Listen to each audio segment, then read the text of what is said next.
नमस्कार. जिल्हा परिषद शिक्षण विभाग अंतर्गत अनोखा उपक्रम चला शिकूया प्रयोगातून विज्ञान या उपक्रमाअंतर्गत आजचा प्रयोग आहे जादूची अदृश्य भाषा. असा हा एकदम मजेशीर प्रयोग आहे. आजचा प्रयोग जिल्हा परिषद केंद्रीय प्राथमिक शाळा उमरी इयत्ता 8वीच्या वर्गातील हा प्रयोग विद्यार्थी करून पाहत आहेत. चला प्रत्यक्ष पाहूया आपण. माझे नाव प्रशांत सुरेशजी गायकवाड. नमस्कार, माझे नाव सोहम व्यंकटेश कटारे. नमस्कार, माझे नाव रंगनाथ हरिराम लबडे. चला आपण प्रत्यक्ष कृती करून पाहूयात. आजच्या प्रयोगासाठी लागणारे साहित्य म्हणजे लिंबू, एक कोरा कागद, एक काळी पेटी, कटर, एक काडी, एक मेणबत्ती आणि रिकामी वाटी. सर्वप्रथम आपण हे लिंबू कट करून घेऊया.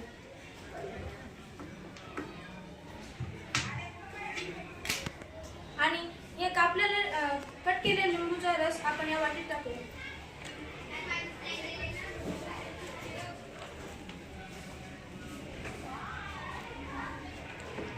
नंतर आपण हे रस काढलेला आहे. आता काडीच्या साहाय्याने एका कागदावर एक संदेश लिहून घेऊया.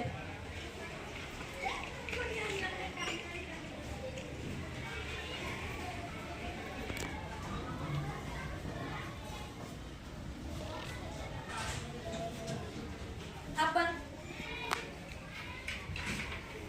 संदेश लिहून घेतलेला आहे. यानंतर हा लिहिलेला संदेश थोडासा सुकून घेऊया.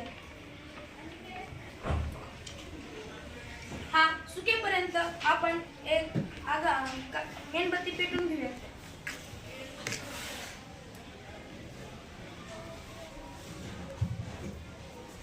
मेणबत्ती पेटून घेतली.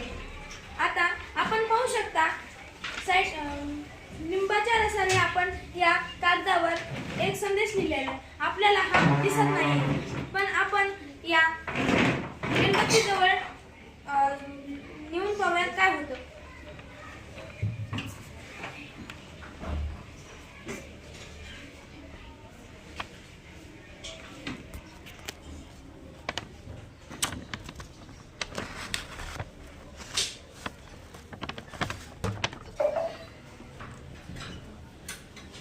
कोणता संदेश आहे रे?